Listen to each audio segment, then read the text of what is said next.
আপনারা দেখছেন লিপি ডিজিটাল। চোখ রাখবো আজকের খবরের দিকে। ইলিশের দাম কমবে, এবার হু হু করে কবজি ডুবিয়ে খেতে পারবে আম পাবলিক। কত হবে দাম, দেখুন বিস্তারিত।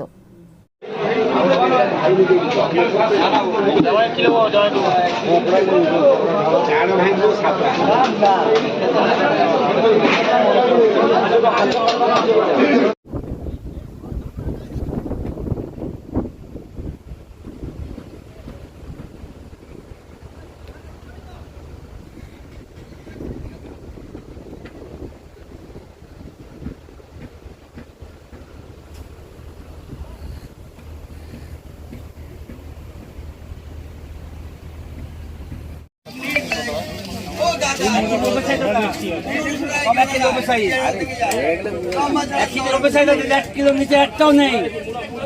1300 টাকা 1300 টাকা কিলো। এটা 1500 টাকা না দাদা, কিনা কত দেবো না ভাই? 1500 টাকা কিনা, তাহলে আগে দিচ্ছি 1800 টাকা, 1700 টাকা, 1600 বেচছি, আপনাকে 1500 টাকা দাম চাইছি। তাও আমি বলি যে একটা তো আপনি দেবেন না, 4 দিন বাংলা 14 বন্ধ দেবেন না, 150 টাকা কিলো নয় দিচ্ছি দাদা। দেখে যান, যতদিন খান দেখে যান, আরে যতদিন খান দেখে যান, দেখে যান, দেখে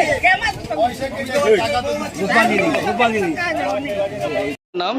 আমার নাম কুমুদরঞ্জন দাস। মাছ কিনতে এসছেন? মাছের দাম কেমন? ইলিশ কিনতে পারছেন? 1200।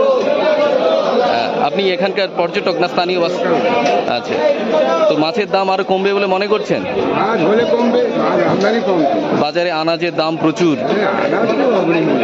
সেখানে মাছের দাম কি বেড়েছে বলে মনে করছেন? মাছের দাম বরং ঠিক আছে, 100 কোয়ালিটি মাছগুলো দাম আছে।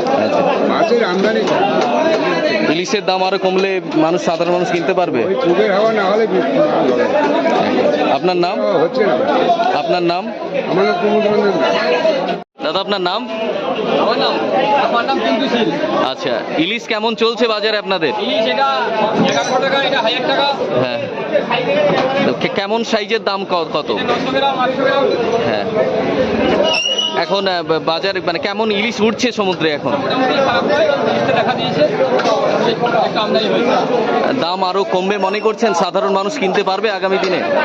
আরেকটু আমদানি দিয়ে গেলে খেতে পারবে, সাধারণ মানুষ খেতে পারবে। বৃষ্টি বাড়লে বৃষ্টিটা হলে ওয়েদারটা একটু চেঞ্জ হলে পমপ্লেটের দাম কেমন চলছে কি? দামটা একটু বেশি আছে।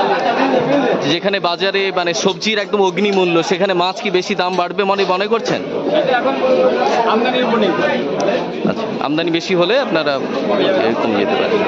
এখানে পর্যটকরা প্রচুর কিনতে আসে না সাধারণ মানুষ? পর্যটকও আছে, সাধারণ মানুষও আছে। আচ্ছা।